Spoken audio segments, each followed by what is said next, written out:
Dans ce tutoriel, nous verrons comment modéliser un objet en 3D par photogrammétrie.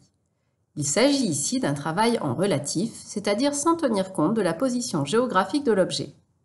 Pour l'acquisition, il suffit d'un appareil photo et de barres d'échelle disposées autour de l'objet. Dans cet exemple, les barres d'échelle sont des damiers avec des cases de 2 cm. Ces barres d'échelle permettront au logiciel de traitement de déterminer précisément les paramètres caractéristiques de la caméra et de générer une reconstruction fidèle. Il faut ensuite photographier l'objet sous tous les angles en veillant à assurer une transition progressive entre les prises de vue afin qu'il y ait une superposition suffisante entre les photos. On conseille généralement un recouvrement de 80% entre images. Une fois l'acquisition terminée, copiez ces photos dans un répertoire de votre ordinateur. Pour le traitement, on utilise ici le logiciel Agisoft Metashape.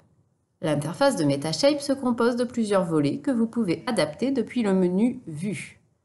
Depuis le volet Espace de travail sur la gauche, chargez toutes les photos de l'objet dans le projet. Les photos apparaissent dans le volet Photos. Pensez à sauvegarder votre projet régulièrement. Les différentes étapes de traitement à effectuer sont accessibles via le menu Traitement. Nous allons commencer par faire un alignement des images. Dans un premier temps, une qualité basse suffit.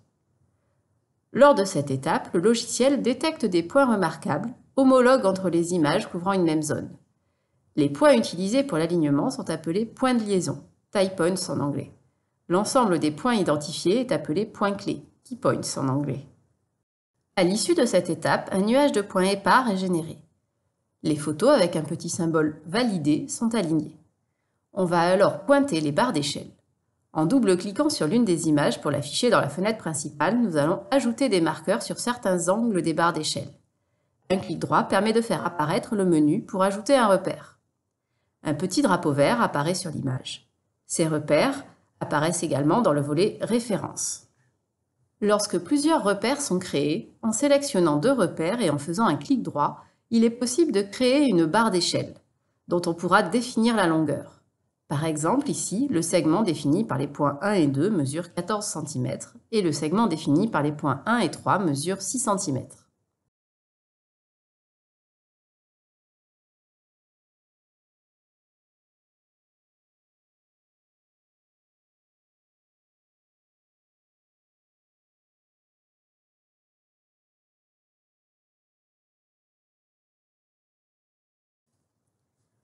Par défaut, la précision sur les barres d'échelle ainsi définies est fixée à 1 mm, mais elle peut être ajustée depuis l'outil Paramètres.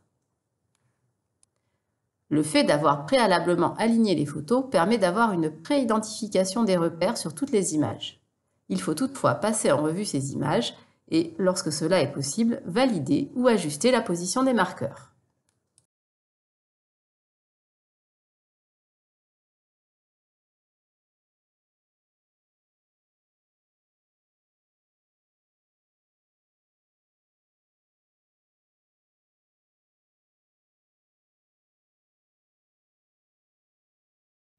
Une fois les repères d'échelle validés sur toutes les photos, depuis le menu Traitement, nous allons lancer un traitement par lot en paramétrant une séquence de plusieurs étapes de traitement.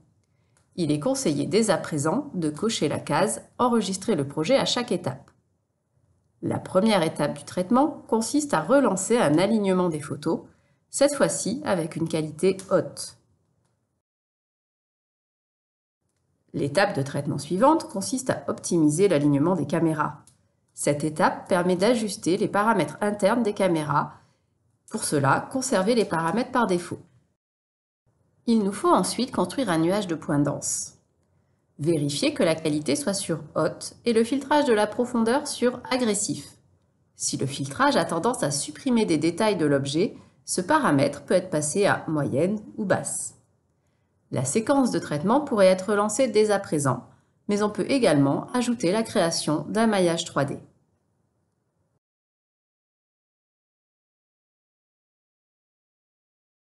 Cliquez sur OK pour lancer la séquence de traitement. Selon le nombre de photos et les performances de votre poste de travail, le traitement peut durer de quelques dizaines de minutes à plusieurs heures. Une fois le traitement terminé, on peut fermer la fenêtre du traitement par lot et visualiser les résultats de notre traitement.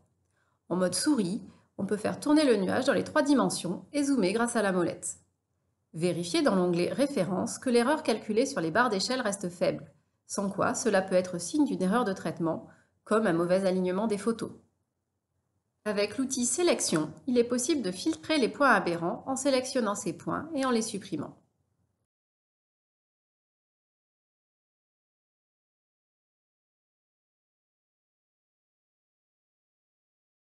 MetaShape met également à disposition un outil basique de mesure.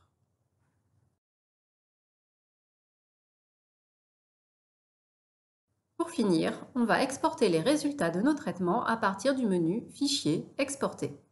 Choisir Exporter les points pour exporter le nuage de points denses. On peut également exporter le maillage ou générer un rapport PDF qui récapitulera le traitement et les résultats obtenus.